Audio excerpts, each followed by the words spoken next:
한양 장터 한복판 지나가던 연하가 머슴 칠복에 끊어진 집신을 덧대어줍니다. 집 신축이 무너져서 넘어지실 것 같았어요. 이제 되었습니다. 아주 튼튼해요. 머슴 칠복은 너무 놀라 어버버하며 고맙다는 인사도 못했습니다. 머슴 칠복은 산더미 같은 등짐을 지고 비틀거렸고 하필 그때 닳고 다른 집신의 끈이 툭 끊어지며 발목에서 풀려버렸지만 손이 부족해 집신이 덜렁거리는 채로 그냥 길을 걷고 있던 것이었죠. 그 장면을 본 기생 연하가 안타까운 마음에 품속에서 비단띠를 꺼내 끊어진 집신축을 덧대어 넘어지지 않게 발목을 감싸 묶어준 것이었습니다. 평생 짐짝 취급만 받던 칠복의 인생에 누군가 무릎을 굽혀 자신의 발을 만져준 것은 처음이었습니다. 칠복은 믿을 수 없는 상황에 심장이 두근거리고 연하의 따뜻한 마음과 손길에 정신이 혼미했습니다. 칠복은 충청도 김진사댁의 머슴이었고 말도 느리고 행동도 어수감해 늘 동네의 천덕꾸러기였습니다. 한양 장터로 심부름을 온 날도 그랬죠. 일을 마치고 돌아가려던 칠복의 귀에 찢어지는 비명이 들립니다. 소리가 나는 곳은 한양의 악명 높은 기방 앞. 그곳엔 방금 전 자신의 신발끈을 묶어주었던 연하가 최포도의 채찍 아래 쓰러져 있었습니다. 이 쓸모없는 것, 노래도 안 해, 웃지도 않아. 내가 너 같은 걸 기생이라고 데려온 줄 아느냐? 연하의 고운 손은 이미 피투성이가 되어 흙바닥을 긁고 있었습니다.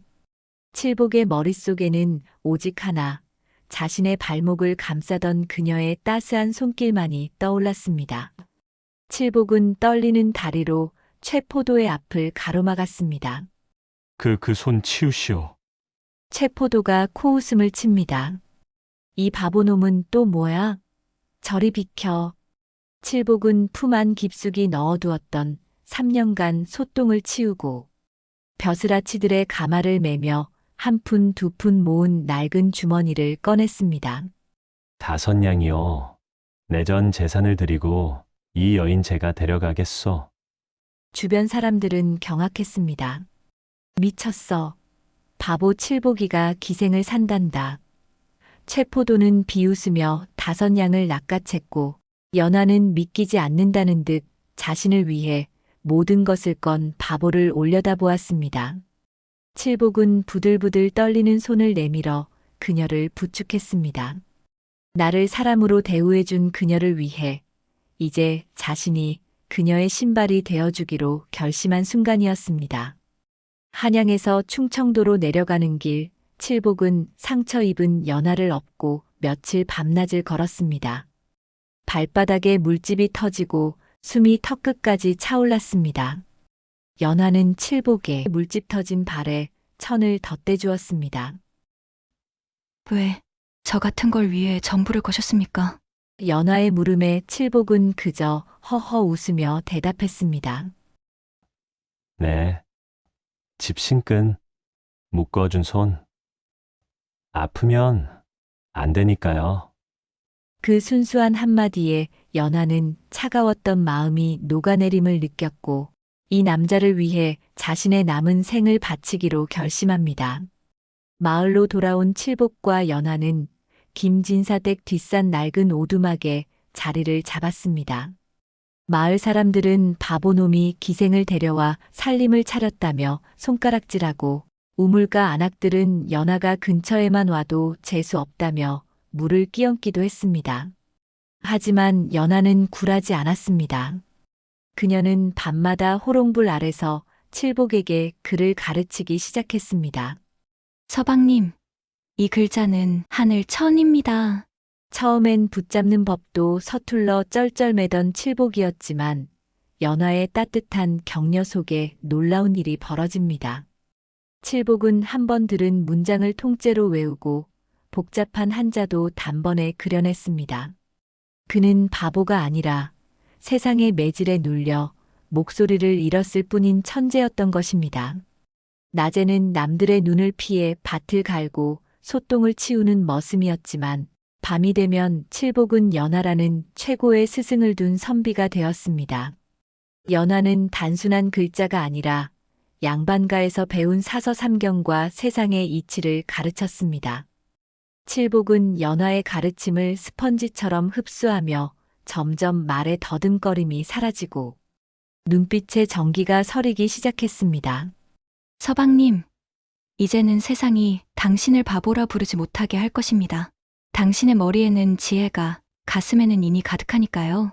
연하는 칠복을 위해 밤새 바느질을 하여 정갈한 옷을 짓고 칠복은 그런 아내를 위해 새벽 이슬을 맞으며 가장 맑은 샘물을 떠다 주었습니다.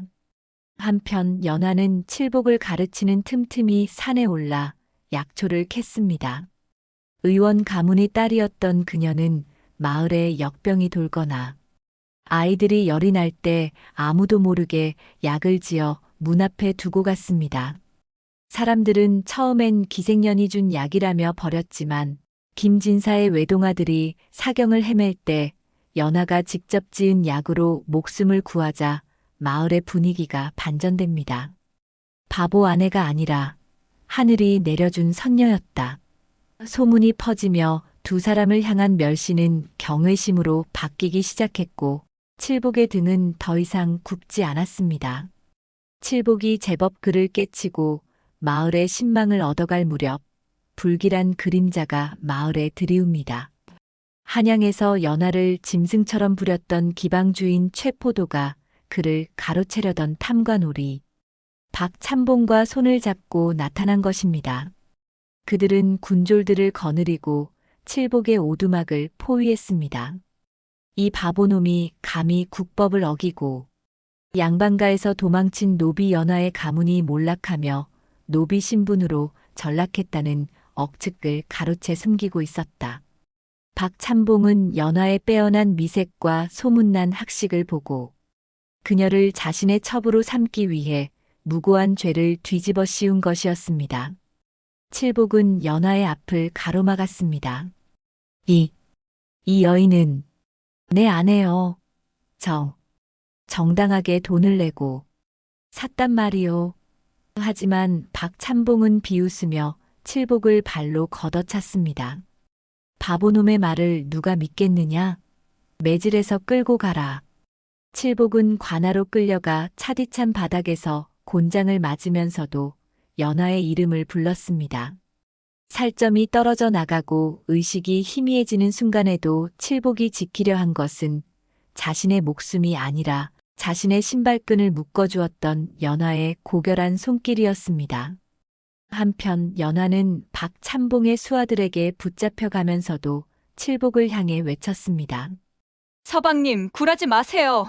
당신은 더 이상 바보가 아닙니다. 연하는 감옥에 갇힌 칠복에게 몰래 먹과 종이를 전달합니다. 그리고 마지막 희망을 겁니다. 서방님, 우리가 밤마다 읽었던 성현들의 말씀을 기억하세요. 하늘은 스스로 돕는 자를 돕습니다. 다음 날 사또 앞에 불려나간 칠복은 갑자기 말을 더듬지 않았습니다. 그는 정연하고 서슬퍼런 목소리로 사또에게 일갈했습니다. 소인이 비록 천한 머슴이나 대명률법전 어디에 정당한 거래로 맞은 아내를 빼앗으라는 구절이 있습니까?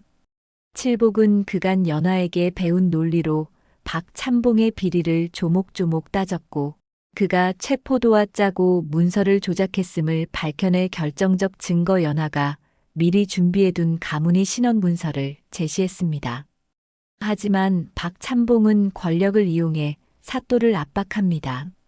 이놈이 미쳤구나. 감히 양반에게 대들다니 당장 목을 쳐라. 망나니의 칼날이 칠복의 목 뒤에서 번뜩이는 순간 연하가 정절을 상징하는 은장도를 목에 겨누며 나타났습니다. 만약 이 사람을 해친다면 내 아버지가 남기신 박참봉 당신의 매관매직 증거를 온 세상에 뿌리고 나 또한 여기서 죽을 것이오. 장내는 찬물을 끼얹은 듯 고요해졌고 칠복과 연하는 서슬퍼런 칼날 아래서 서로를 바라보았습니다. 죽음을 앞둔 공포보다 서로를 잃을지 모른다는 슬픔이 두 사람의 눈을 가득 채웠습니다. 은장도를 목에 겨눈 연화의 서슬 퍼런 기계와 칠복의 정연한 논리에 장내는 유구무원의 침묵에 빠졌습니다. 마침 연화가 미리 연주를 대어보낸 김진사의 탄원서와 박 참봉의 비리 문서를 검토한 사또가 호통을 쳤습니다. 정당하게 값을 치르고 아내로 맞이한 자를 핍박하고 권세를 이용해 남의 아내를 탐하다니. 박참봉, 내 놈의 죄는 하늘이 알고 땅이 안다. 결국 박참봉은 관직을 박탈당하고 유배길에 올랐으며 기방주인 최포도는 조작된 문서의 대가로 옥에 갇혔습니다. 칠복과 연화는 마침내 자유의 몸이 되어 관아 마당에서 서로를 꼭 껴안았습니다. 칠복의 터진 입술에서 새어나온 것은 더듬거리는 말이 아닌 깊은 안도의 눈물이었습니다. 이 사건 이후 마을 사람들의 눈빛이 완전히 달라졌습니다. 칠복은 더 이상 바보가 아니었습니다. 그는 낮에는 밭을 갈고 밤에는 어려운 이웃들의 민원 문서를 써주는 유능한 칠복나리로 불리기 시작했습니다. 연화 역시 마을 아이들을 모아 그를 가르치는 훈장이 되었습니다. 과거 기생이었다는 낙인은 사라지고 사람들은 그녀를 서당 마님이라 부르며 존경했습니다. 세월이 흘러 두 사람 사이에 예쁜 아이가 태어났습니다. 어느 화창한 봄날, 칠복은 이제 낡은 머스못이 아닌 정갈한 선비옷을 입고 아이의 손을 잡고 장터로 나섭니다. 걷다가 아이의 집신끈이 풀리자 칠복은 허리를 굽혀 정성스레 끈을 묶어줍니다. 그 모습을 보며 연화가 미소 지으며 묻습니다. 서방님, 그때 5냥으로 저를 사신 것을 후회하지 않으십니까? 칠복이 연화의 손을 꼭 잡으며 답합니다. 부인, 나는 5냥으로 기생을 산 것이 아니오. 나를 유일하게 사람으로 봐준 내 인생의 빛을 산 것이오. 두 사람은 평생을 함께하며 가난한 아이들을 위한 무료 서당을 운영했고 그 서당에서 수많은 과거 급제자가 배출되었습니다. 칠복과 연화가 세상을 떠난 뒤에도 마을 사람들은 그들이 살던 오두막터에 작은 돌탑을 쌓았습니다. 그리고 신발끈이 풀린 나그네가 그곳을 지날 때면 노인들은 여전히 이 이야기를 들려줍니다. 겉모습은 바보였으나 속은 군자였던 남자와 가장 낮은 곳에서 가장 높은 기품을 지켰던 여인의 이야기란다. 마이너스. 사람들은 칠복을 바보라 불렀고 연화를 쓸모없는 기생이라 불렀습니다. 하지만 칠복이 내민 5냥은 단순한 돈이 아니라 상처받은 영혼을 향한 구원의 손길이었습니다. 오늘 여러분의 곁에 있는 사람의 풀린 신발끈을 먼저 봐주시는 건 어떨까요? 그 작은 배려가 칠복과 연화처럼 세상을 바꾸는 기적의 시작일지도 모릅니다. 긴 이야기 끝까지 시청해 주셔서 감사합니다. 구독과 좋아요는 또 다른 기적 같은 이야기를 만드는 힘이 됩니다.